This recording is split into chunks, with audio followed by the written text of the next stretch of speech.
Hi everyone, thanks for watching Axis Hockey Emma. I'm really excited today because we're actually going to do a prospect analysis, and I felt like it has been so long since we've done that analysis, like we're some professionals over here. We're so professional. Before we keep going, if you could like, comment, and subscribe, we really appreciate the support. We don't get anything for this, we just do this because we really like to do it. So if you are interested in seeing where we go from here or seeing our other past videos, make sure you ring that notification bell so you know when we have new videos.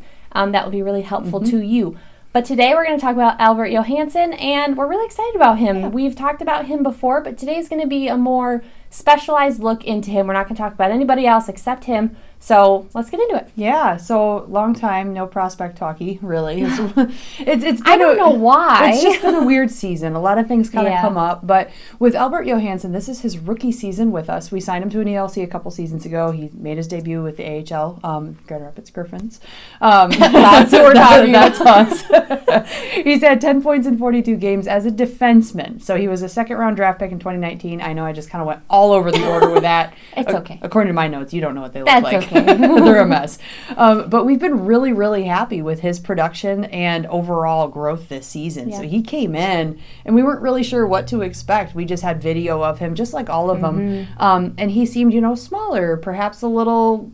I don't know, what's the word? Swedish. We have it. They're not normally known for being the bulkier, heavy hitting guys. Yeah. Unless you're Victor Hedman. Yeah, they're the finesse. At least in our experience with Swedes, as far as defensemen, Kronwall was one that wasn't the typical Swedish defenseman. Lindstrom is who I kind of picture as the typle Red Wing Swedish defenseman. Right, just finesse. Like he could go out there in a suit and bow tie and still, Mr. Perfection. He's wonderful. Yes. But with Johansson, we have seen so much growth, specifically with his skating recently.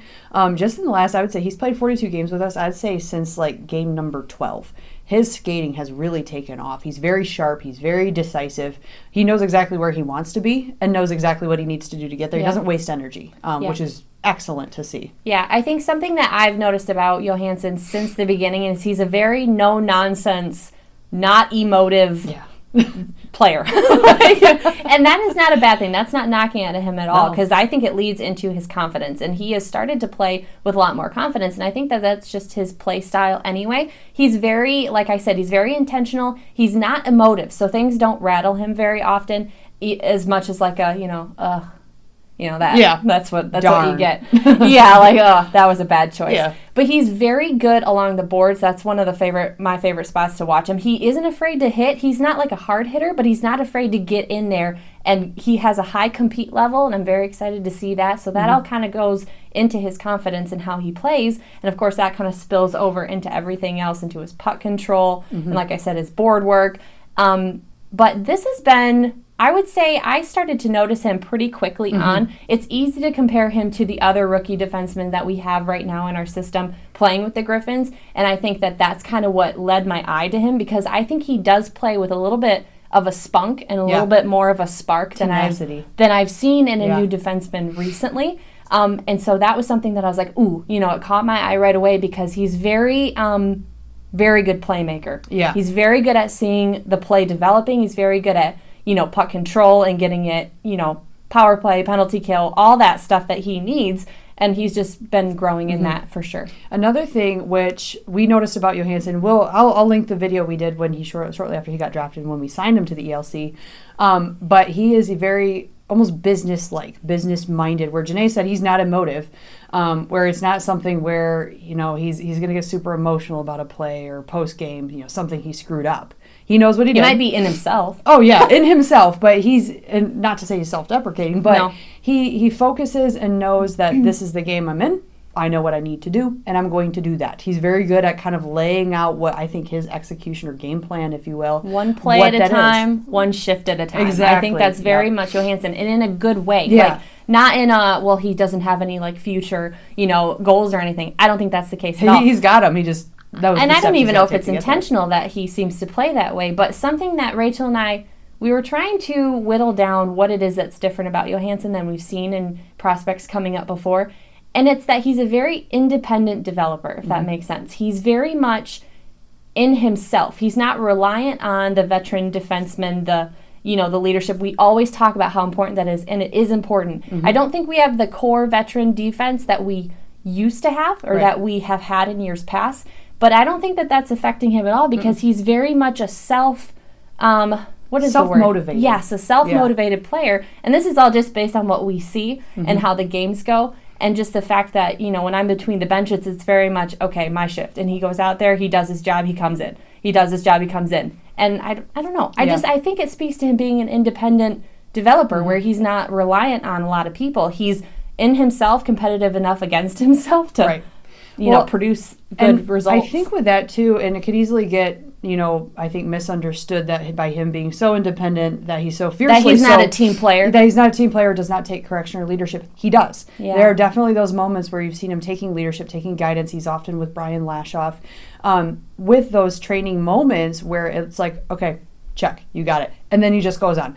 So with him being able to be independent is so critical, especially this season. It has been a tough season for the team, for their health, and for just the roster changes. I think everyone's been corrected at one point. Exactly. It's been a really hard season. So the fact that he's able to know exactly what he needs to do and that external stuff is really not much of an upheaval for him is really, really good. He fits, he molds, he gels well. Yeah. And I think that just all around, he is a team player, and I think that that's very encouraging. And where the team has been in this last season, just the up and down that Rachel has pointed to that we've had this season, just game to game alone, I think all this team sticking with it has been impressive, but of course for a young defenseman like Johansson. Right, exactly. And then when it all comes down to it, he's one of the only ones has been healthy all season long. Yeah. If he's been scratched, it wasn't because he was injured or sick or whatever. And the reason that is so important is because our team has been obliterated by injuries nonstop. Even right now, we have 2 defensemen out currently. I think one was he was sick. Seth Barton was just ill. And then Mick Isaac has concussion protocol. Right. And he had that, I think it was a season or 2 ago. And